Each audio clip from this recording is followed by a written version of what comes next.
Okay, so today I'm not sure what number interview this is. I am here with Ryan de Oliveira, who is one of two partners, isn't that correct, with Attendant in London, who is a business I have been a fan of. Now, Ryan is not a client of mine.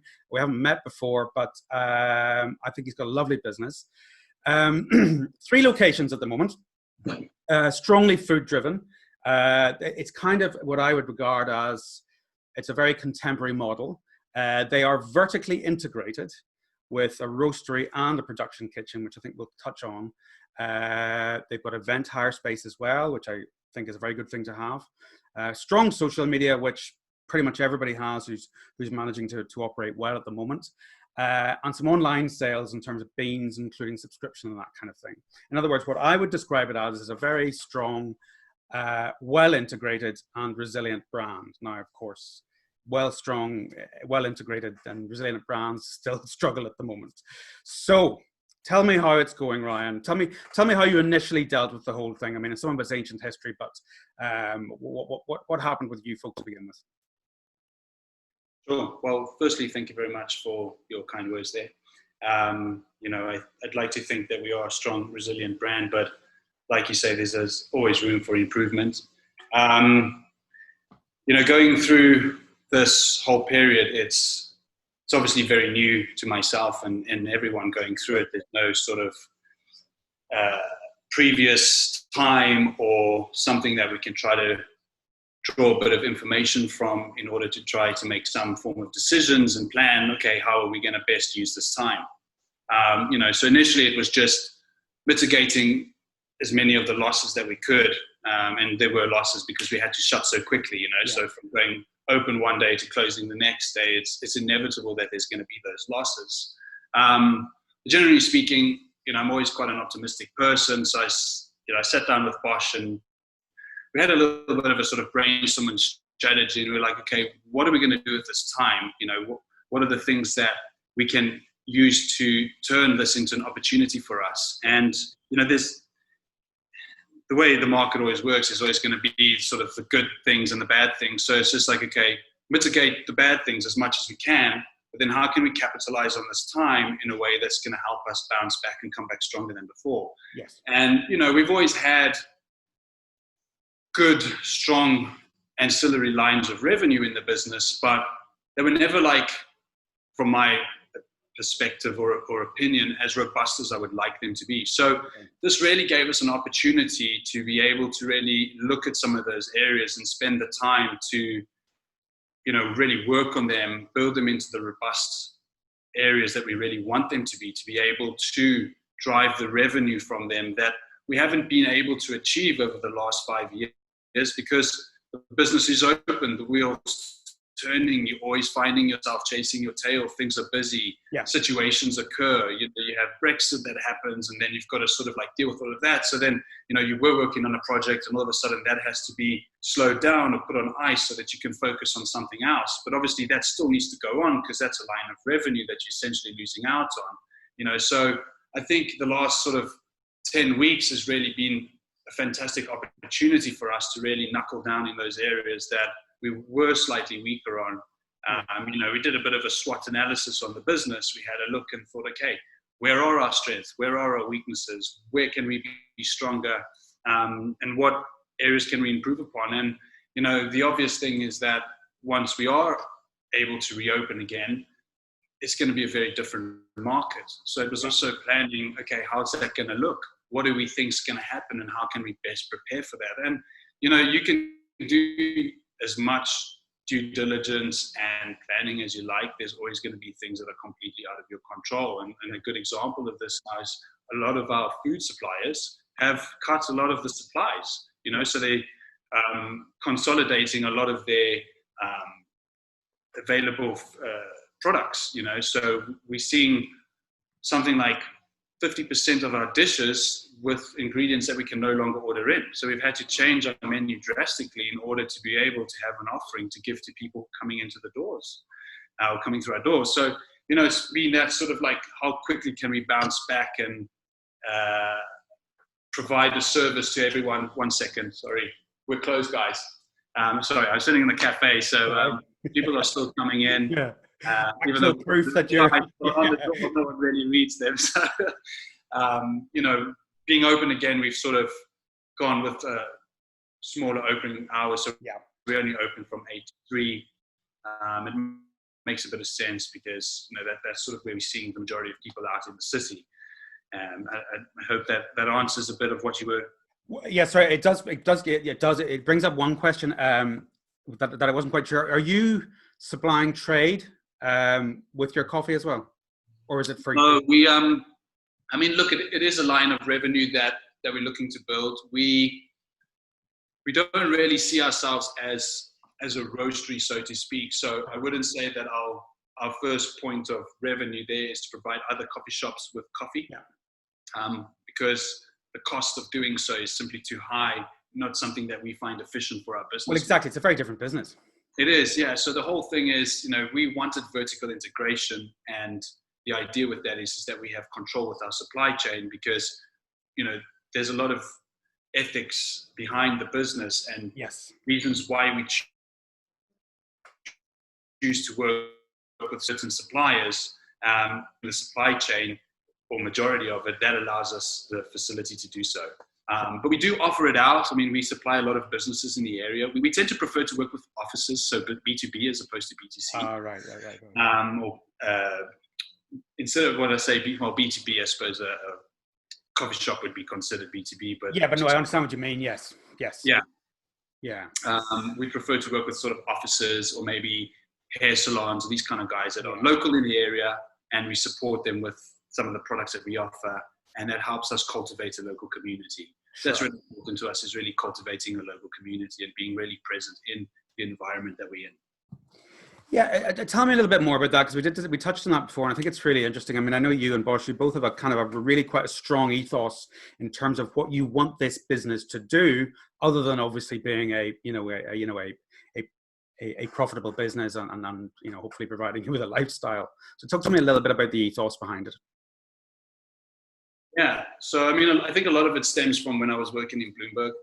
I worked in a sort of very cutthroat corporate environment, and I understood very well that it's so important to find a place that you can sort of detach from, somewhere that provides you a moment to sort of rest and repair to. So I wanted to create something that really provides a space for someone to detach, right?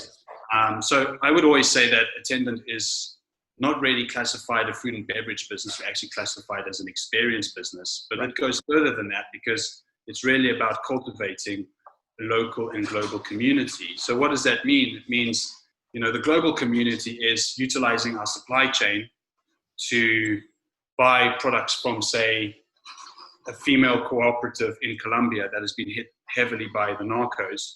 Yes. You know, supporting the work that they're doing there, buying their coffees and selling them to our local community in London. And then it's the transparency of that supply chain. And then it's also being integrated with our local community. So a lot of the artwork that you see in our cafes is part of who's been in the local community. So this painting behind me, this is Terry Noir, and he did a bit of work in Shoreditch over the time, and I got to know him, and he did some work for us in Attendant.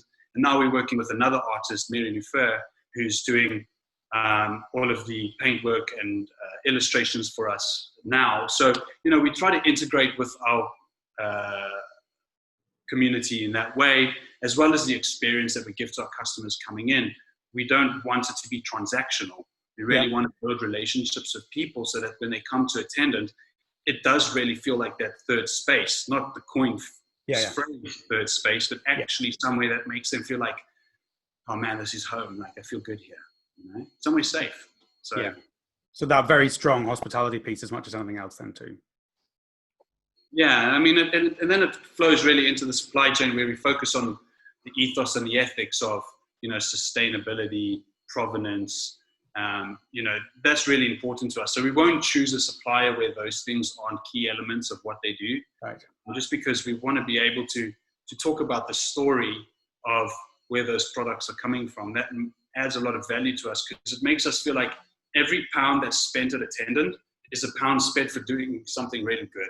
You're helping a community in Colombia. You're helping a community in Brazil. You're helping some local farmer in the UK.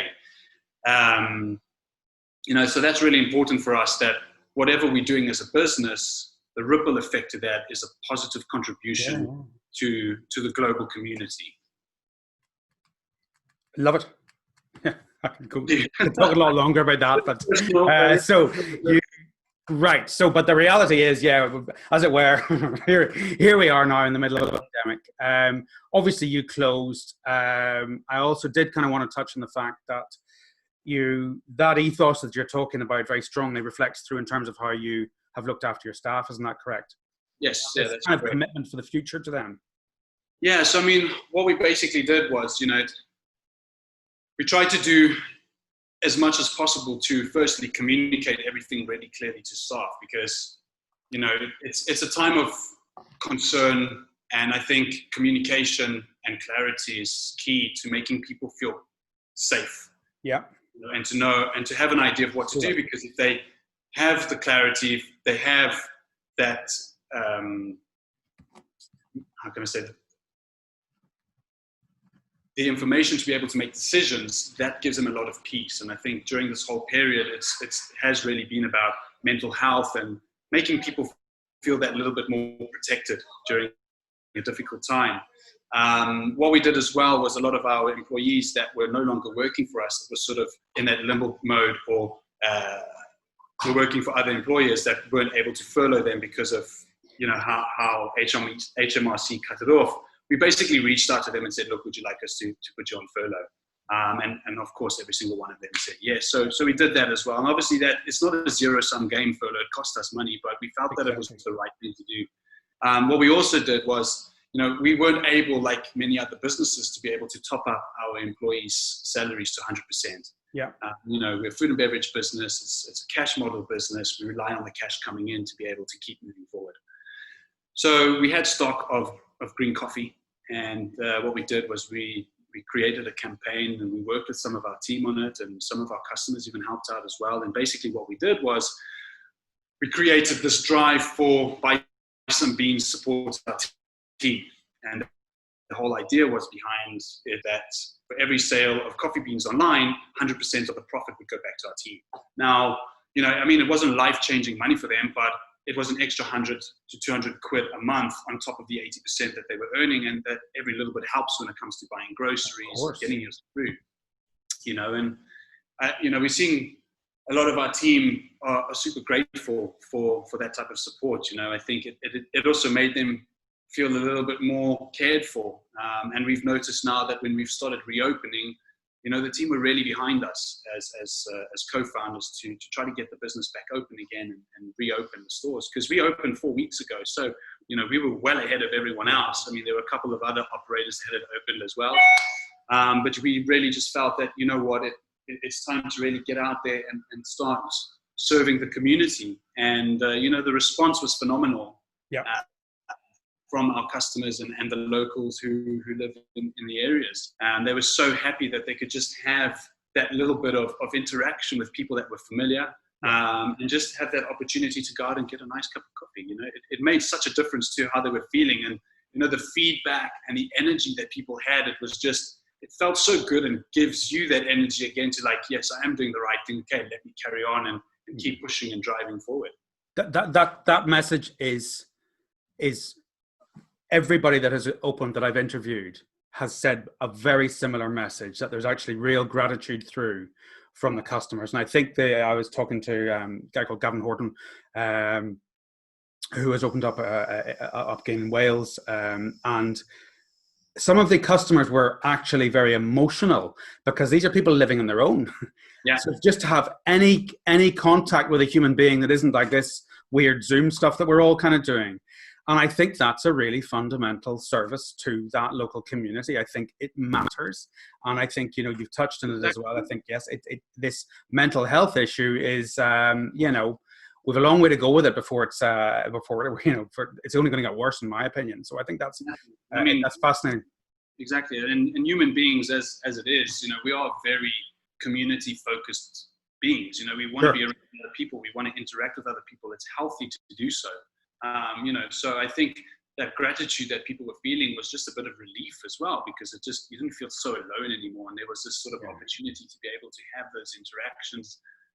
And I think, we really it felt like the mood was lifting a little bit. It was really, really nice, really cool. So I'm just taking some notes here because there's.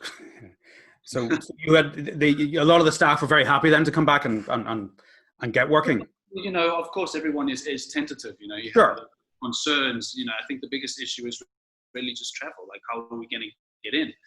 But most of our guys and girls, they're cycling in or they walk in and making their way in. I think most people, and myself included, I'm cycling in every day. Yeah, I really don't want to get on the tube or get on a bus. I feel more comfortable coming in that way. And I think because all of us are doing that as well, there's more that sort of collective team spirit. So everyone feels, okay, well, if these guys are coming in, then we can all do this together, kind of thing. So again, it's that whole sense of community.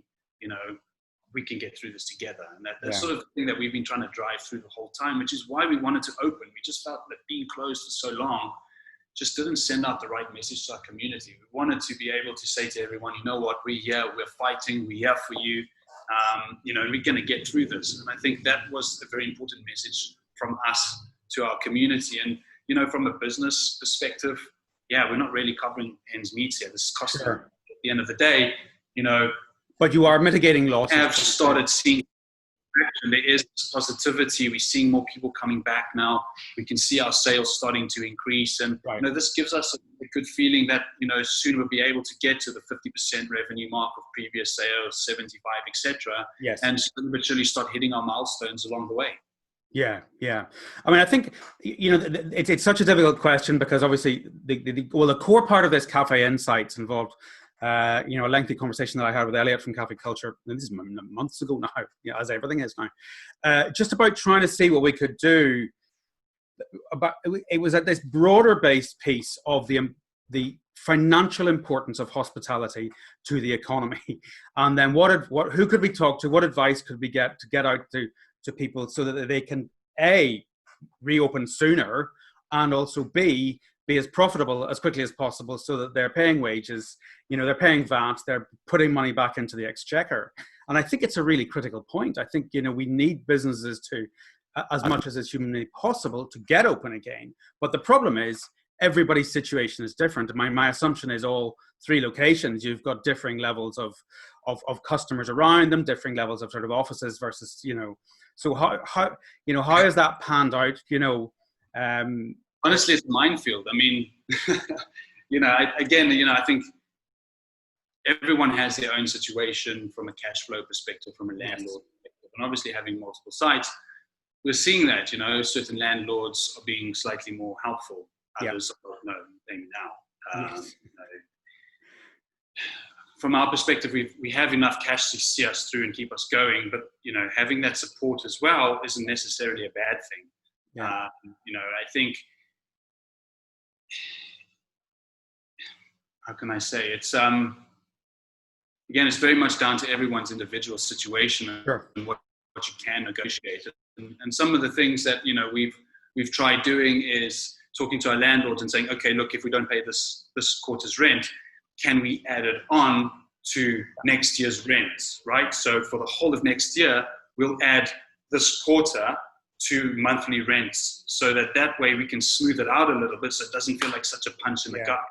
And that's a form of quantitative easing, essentially. So we're just trying to make the blow a little bit softer so that we can just keep moving forward, because that is what we need to do, right? You need to cut all your costs, be as lean as you can, and basically keep moving forward. And there will come a time when you come out of this, but it's the mental capacity to just keep your head focused and in the game. And I think that is probably one of the toughest parts of all of this. Oh, there's no doubt about it. So I'm just smirking slightly because it's, it's quite clear with your background, your financial background, to use a term like quantitative easing in terms of, and I haven't heard anybody else talk about their negotiations with landlords without using that term, but you're absolutely right, And have you had any one method? There are so many different methods. And I think, everyone, dependent on your landlord, you might get 100% relief. Fantastic. Yes. That's great. Some landlords have been doing it. 100%, push for it, by all means. I'm not saying we have the winning formula. I just think, we're trying to do the best negotiations that we can with our different landlords. Without going into any details necessarily, are those negotiations going relatively positively? Yeah, sorry, I just had someone open the door. I wasn't expecting. So are the negotiations going relatively positively? As I say, I don't need the details, but are you sort of, maybe? I mean, you know, we've had some tough negotiations. You know, I'll be open about it. Our Shoreditch landlord is very difficult. You know, they're not easy landlords. We found our Clerkenwell landlord, which is Camden, much easier because they're way more supportive. And then our Fitzrovia landlord, that's a private landlord. He's a lot smaller. We have a very close relationship with him because that was our first business. So, and the first site. So it was very much, you know, each little individual pocket is slightly different to the others. But no, it hasn't been easy. And no one, you know, from a landlord's perspective, it's like, no, look, I need the money to do X, Y, and Z, or they have their commitments as well, which is completely understandable. However, we're all in this together. So one would like to think that there should be a similar impact to the landlords as well. And the government, from my understanding, hasn't really done anything except for saying that landlords cannot put in a petition to wind businesses. Exactly. And let's be honest, like, you know, we're taking 100% loss in terms of top line revenue, and we've got all these costs for our employees via furlough. So not having any other support from, say, landlord side of mitigating some of their earnings, you know, maybe sort of taking a loss on their earnings for a quarter and allowing us to pay a lower rent for that quarter, that would be something I think that's viable. I would think that it's okay to ask a landlord not to take his profit for 3 months. Yes, exactly. You know, you cover your costs, but, you know. No, I strongly agree. I mean, again, I think it's an interesting one because I think the government have done a lot of really good stuff in terms of the furlough and the grants, and you know, and obviously the CBILS not working particularly well to begin with, and then bringing back the bounce back loans, and then, you know, they need a lot of credit for that. But the landlord thing just sits out there, and it isn't really being resolved, and therefore it's very easy to vilify the landlords. But obviously, you're talking about 3 distinct types of landlords, and of course, some landlords, that is their income, you know, and you know, it's. Although generally they're the ones, you know, who seem to be behaving best. It's the great big corporate ones who are, I don't know, maybe taking a slightly more macho angle to it is one way to put it. But anyway, you're making some sort of progress anyway. Yeah, no, we are. I mean, we're making some sort of progress. I think we'll be able to soften the blow. Yeah. And as I said, just keep moving forward. It's. You know, I'm glad I only have 3 to negotiate. Gosh, if I had 10. Yeah, sure. Well, what's funny, I have a friend who I'm going to do one of these chats. So he got 29 to negotiate with, and astonishingly, 27 of them were really, really good. And he's in the process of reopening lots of them. I actually was going to be speaking to him this week, but he's too busy. But you know, I don't think I've spoken to anybody else who has had such a positive experience with landlords as he has. There's an awful lot of very negative stuff out there. Yeah, I mean, look, from what I've heard in the market, you know, everyone's really struggling when it comes to negotiating with landlords. I've heard some really good stories too, so it's not absolutely. It's just a mixed basket, but I think it would have been a lot better if the government had given some clear guidelines around, you know, how this should be dealt with. Because ultimately, I don't think anyone's asking to win out of the situation. It's just, how can everyone carry the burden? That's right. Yeah, and sort of try and equally have it a slightly more fair. I think that would make people feel a lot better. And I mean, the sad thing about this is, you know, from a hospitality perspective, and you know, and anything that is with real estate, it's always a very much a people's business. Yeah, you know? So you don't really, as a landlord yourself, want to have that type of stigma attached to your building. You know, so I think a lot of landlords should really think about what message they're sending out to people, you know. And I would like to think now that there is going to be a lot of changes when it comes to taking on new leases. I mean, you know, we didn't take anything out in terms of pandemic, you know, insurance,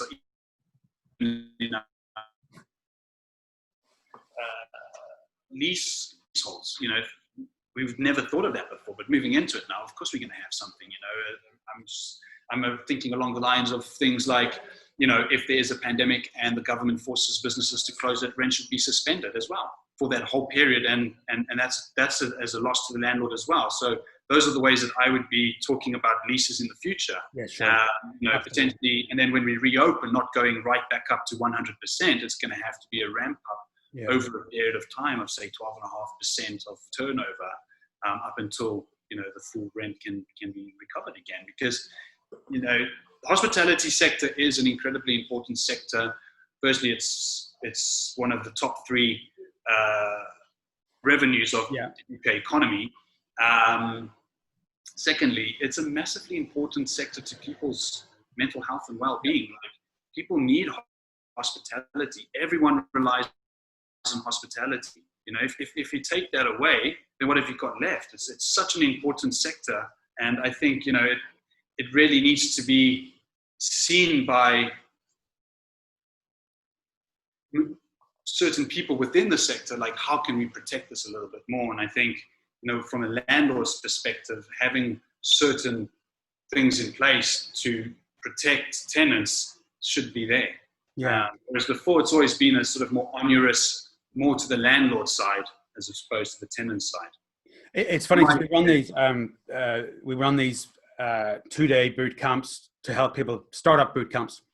And I sometimes feel like I spend too long on those, reinforcing the whole principle of the amount of time people need to spend in the lease. Because as I'm sure you're aware, people very often just are so desperate to get into the business that they'll sign any lease. And sometimes, it's within the act or outside the act, or all sorts of other manifestations of not proper leases at all.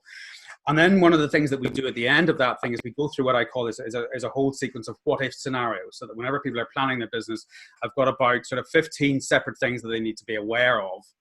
And pandemic was not one of the 15, because and it's funny, I kind of, it now is, but you're absolutely right. There needs to be those what-if scenarios often should reflect through to the lease. But we do now all need to think, well, actually, what happens from a landlord perspective or from a lease perspective? Should this happen again, or should we even get, the second wave or whatever like that? Yeah, but I mean, leases are something I could just get incredibly boring about because people don't spend enough time on them to begin with, and it's so vital. I can testify to that because every single lease that we have acquired in this business has been a lease that someone else has negotiated, because the model that we've used is we've always bought going concerns. Yes. And when you acquire a going concern, you acquire someone else's lease that they have essentially poorly negotiated. So we do what we can to mitigate some of those onerous clauses within the lease, but it's a lease that's already been agreed. So if we want to acquire, we have to sometimes just suck it up. Or the other slightly... Sorry to interrupt. The other slightly brutal thing is, because I've done that myself in my own businesses, is you come in, you buy an existing business, you take on the lease, and you want to make some changes, and the landlord goes, well, yeah, okay, but that's going to be $5,000 just to make the change or whatever. And I'm talking about this is from a long time ago. So, they have had a lot of power in those situations, and I think you're right. The power is quite strongly with them. Yeah. There's a lot that's going to fall out over the rent piece. There's no doubt about that. Yeah, I mean, I'd really like to see that there's going to be some changes on the high streets, and I'd like to think that there is, because naturally the market will need to find this equilibrium, and the landlords are just going to have to start changing how they're doing things. I think from a regulation perspective as well, when it comes to rents, when you have a rent renewal as well, a lot of what landlords will do is, if they own, say, more than one building in the area, what they tend to do is they inflate that rent and then provide a side letter to the tenant so he pays a lower rent. But then what they do is they utilize those rents in the area to inflate the rent that we now might need to pay. Yes, exactly. And the problem with that is it becomes an unfair system, and the landlord just continues to line his pockets with cash. So I think there has to be more regulation when it comes to those things. And even though you've got sort of people that are seen as bodies that regulate this, they usually are very much following that system. So there's this flawed system that everyone's using, and it just doesn't make any sense. And being from finance is like, no, well, I just upward only, then it's upward only at inflation, plus maybe some basis points, which might be the bank rate. Fine. Okay, that's something I can quantify, and I know, okay, in 3 years' time or 5 years' time, yes, the rate of inflation is going to go up.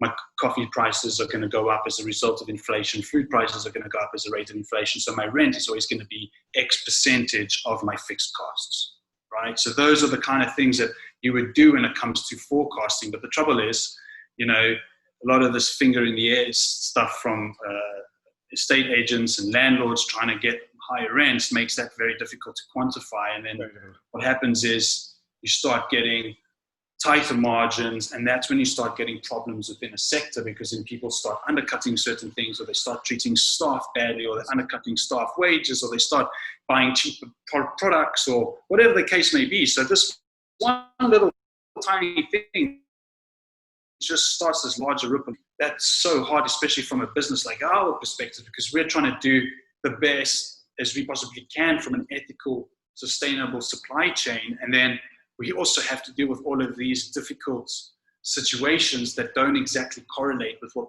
we're trying to do. And it makes it very hard to be a sustainable business from that perspective. Yeah. So I think more regulation around that is key to food and beverage businesses doing well.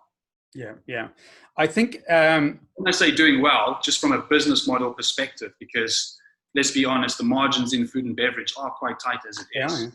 They are. I mean, the interesting thing, I did a chat with Jake from Brickwood, and we were discussing, I'm not sure whether it was on the recording piece or whether it was an off-camera piece, but we were just having this discussion about quite a fundamental concern, which I'm afraid I still have over the larger chains, not necessarily the coffee chains, but there being a real price war happening. And we've already seen that. I don't know whether you saw that Pret are announcing this 20 cups of coffee for 20 quid thing.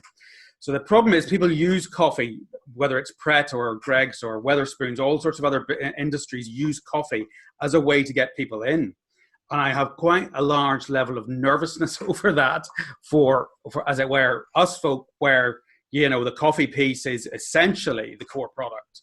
Now, obviously, increasingly, then, you know, it's the food and the coffee as much as anything else. But it is a worry. I don't know whether you've been thinking about that, or are you seeing any more of that? I'm really worried we're going to move into a sort of a very sort of value-driven culture is fine, but, you know, coupons and vouchers and price cutting and price wars are just going to be a race to the bottom for everybody. Yeah, I think. I mean, look. It is interesting to talk about, and we could probably go on about this for quite a while. I think, you know, a good example of one that's done it badly over the years, and why I don't think that those things are the right approach, is, say, Pizza Express. Yes, exactly. Discount upon discount upon discount, and eventually it's just a slippery slope until the death of Pizza Express. Yeah. Isn't it $500 million of debt they've got? Exactly, and I mean that's not efficient for any economy. It doesn't help anyone. There's still that loss of capital, right? So you're not actually building anything there. It's just that's right. Absolutely right. It's not sustainable. I think that I'd like to believe in people making the right choices. I think people are inherently good, so they will see through that. I think there is always going to be a value culture because of simple point of spend, you know. And as it is, I mean, yes, a specialty cup of coffee in London now is at what, £3.20, £3.10, maybe £3.30. Higher end for a flat white or a large, a £2 coffee from, say, Starbucks or Costa or Pret, whatever the case may be. It's not that much different in terms of the spend per head. Yes, it will certainly make a dent to someone's maybe monthly spend, for example, but as it is, it's not a very big spend. So I'd like to think that a lot of people would choose to have good cup of coffee, knowing that it's come from an ethical company with an ethical supply chain and it's done in the right way, you know, and that people would use their good wits to be able to make those decisions. So I don't see that going away. There is still quite a powerful force, especially in London, who's quite well informed, and I suppose the UK in general, to be able to know, okay, I want to make this choice because I believe in these things, and therefore making choice, which is why I think it's so important as a business to communicate from that point. And that's why we don't sell food and beverage. We sell an experience, and we sell our supply chain. You're coming to Attendant because you want to be part of that community and you want to make a difference. That's what we're selling, ultimately.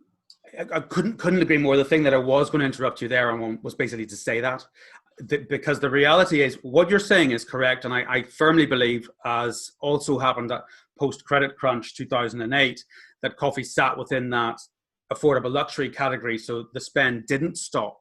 It certainly stopped in terms of fine dining. Well, maybe, very certain parts of London didn't really stop, but, everywhere else in the UK, and fine dining got murdered. I had 2 Michelin-starred clients at that stage, and they just, I'll not bother with that route, but you know what I mean. So coffee shops held on very well.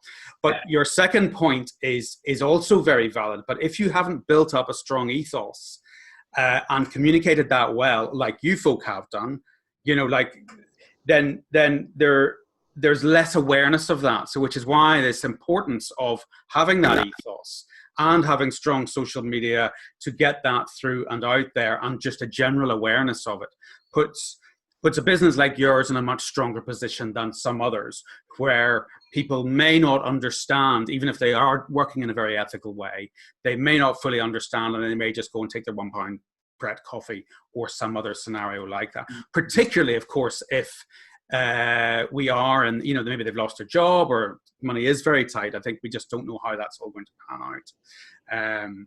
Anyway, so right now, predictions for the future. Come on, you're the financial guy. You need to know all this. Don't take my word for it. No. I think that the market is going to change drastically. Before this, it was quite exciting for us because the way that our business was poised was, we operated as a brunch cafe. And when I look at the statistical data within the food and beverage industry, brunch breakfast was the fastest growing line item right across. And we saw that. We sell as much avocado toast as we do flat white. And, it's phenomenal to see how many truckloads of avocado a year we're doing. And I know. From this perspective, I think cafes will probably get more revenue now as a result of people actively seeking them out as a destination point, as opposed to the restaurants. Yes, exactly. The trade down factor of the spend that you would pay in a restaurant. But these days, especially in London, the cafe culture has evolved so much that you can get restaurant quality in a cafe. Oh, you absolutely can. Without the price tag. So that's a bonus. Great. Yeah. So I think that is going to change in terms of people's habits. I think, and I hope that, the whole pandemic catalyst for that. Now, obviously, there is going to need to be a lot of change in the sector in terms of how we do that, especially in the short term. We're looking at click and collect, completely takeaway only operation. So we've had to change our business model quite a bit now, and we've come up with a concept that is sort of just takeaway only, and we're working on it now. I spent the whole day with our operations manager and our head chef working on this new concept in order to be able to deliver this to customers, because it is going to change. Now, again, it's going to have to be tentative because, we don't know exactly how it's going to change, and people still aren't fully coming back from the offices yet. Some of the office occupants that we know, and that's what I was saying. I was talking about how, a lot of the CEOs that I know in the area that run their own offices here are texting me saying, how's things going? Are you seeing a lot of offices coming back? And when I'm asking them, how are you guys? When are you planning to come back? A lot of people are telling me September. And I'm like, why? I know. I've been told that, the staff don't want to commute. And they are companies that can work from home. So there's no real need to come to the office right now, right? But then there are other companies that have already started coming back, and we had another office occupier come in this week and tell us, 26 of our team are coming back, and they would seem really excited about that. So again, just like everyone's own situation, each office, every area, I think is going to be completely different. You're absolutely right. Yeah, I'd like to think that it would be sooner than September. I think that's just sort of what everyone's sort of tentatively saying at the moment because they don't really know. Yeah. But once things start opening up again and there seems to be a little bit more movement, that will signal confidence to the rest of the market. And I expect everyone else to start coming back. Certainly changing the 2 meter distance rule to 1 meter will help greatly. If we can see people in the cafes again, and people can sit down and have some lunch, that will make a big difference. But I think for the foreseeable future, takeaway is going to be key sales revenue. So having a strong offering on a takeaway perspective seems to me to be the smart thing to be working on now. Yeah. But that doesn't mean that that's not going to change down the line, but it's then having yourself prepared to be able to then fall back slowly into what might have been your previous operation. Yes, exactly. But I'd like to think that a lot of positives will come out of this, and I think more efficient workflows will develop. I mean, we're already seeing just in our new operations, well, if our operation works this way, we don't need as many people, so therefore our entire concept is more efficient by 20%. That's a huge win, because that means we can effectively still generate the same amount of revenue with less cost. Fantastic. That really helps us as a business. That's another point that has been made by a number of people, that they've been really forced to. I think a lot of people maybe who had been running businesses and had got a little bit more senior out of it, and then were forced back into some of the operational stuff, and then are going in and thinking, actually, yes, I need to replace that dishwasher, for example, or that flow all doesn't make sense. So spending a little bit of money, as well as working on the operational piece, and discovering, yes, that there's actually quite a lot of savings to be made in terms of that. And I think that's, one of my concerns is that right now, I mean, again, this varies a lot. There's some people, of course, much busier now than they were pre-lockdown because of the specific places that they're in.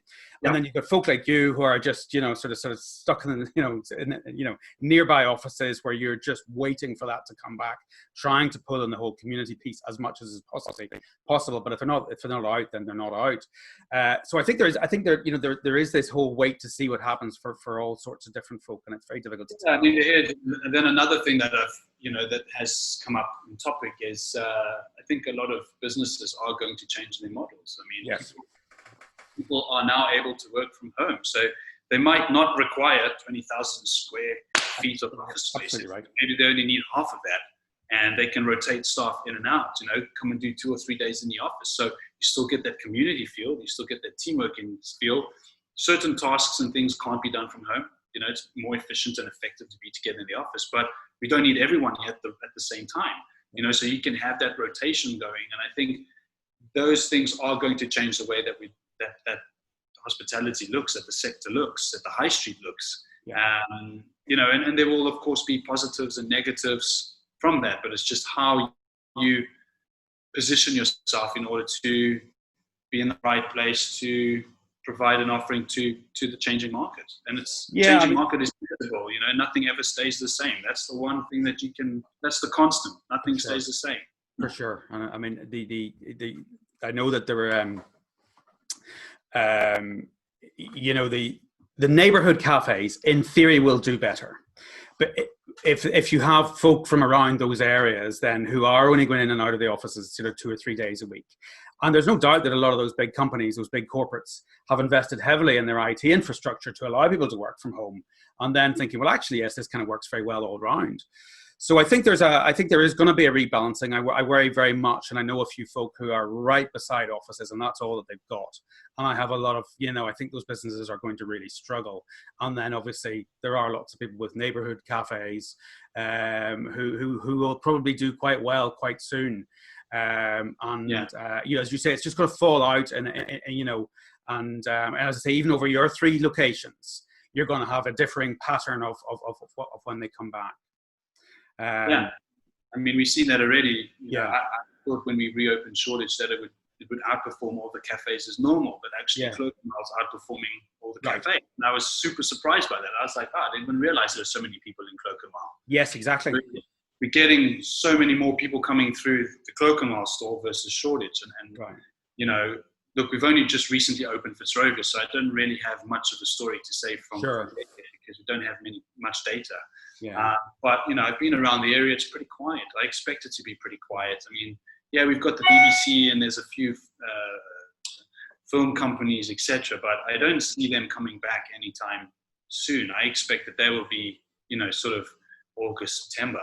So it's going to be a slow ramp up in those areas. And like you said, I think, you know, your cafes that are out of central London in living areas are going to thrive now. Yeah. But that might shift again, you know. So, exactly. But as you say, look, this is constant change. To really put your finger on the pulse and say this is exactly what's going to happen, because you don't understand what's going to happen. And then, well, if there's a second spike or some kind of bump, maybe not such a spike, but a little bump, then that might change things again, you know. So until then, we really can't make any major prediction. I think just keep your business as lean as possible, so that you can be as resilient as possible, because it's very hard to be resilient if your business isn't lean. Yeah. I know that's a perfect way to leave this. I really appreciate your time. Unless there's something else very pressing that you felt you wanted to say. No. I mean, I just really hope that someone finds some form of solace in this, and you know, that something that I've said is useful or helpful. You know, I'm pretty open guy, so if you want to come and have a chat with me, you know, just try to contact us through info@the-attendant.com. That's very I'll kind. be more than happy to have a phone conversation with you, or, you know, chat to you over social distance coffee. You know. Well, look, I have 5 pages of notes, so trust me, you have given a lot of value. No, I really appreciate your time. I very much look forward to meeting you properly then when this is all done. I will be down. I was in the original store once, and I love it. Thank you. But I will be down, and yeah, we'll have a cup of coffee and a bit of a chat, and sort of think, wow, that was a bit of a ride. Yeah. And I'm sure we'll be like, remember we spoke about that? Well, all of this. Exactly. Yeah, it went completely the other way. Yeah. Exactly. I had no idea what I was talking about. Yeah, I have to just wipe the whole interview. There we go. Yeah, just get rid of it. Thanks very much, John. again, and as I say, we'll definitely you, catch up with you soon. Thank you.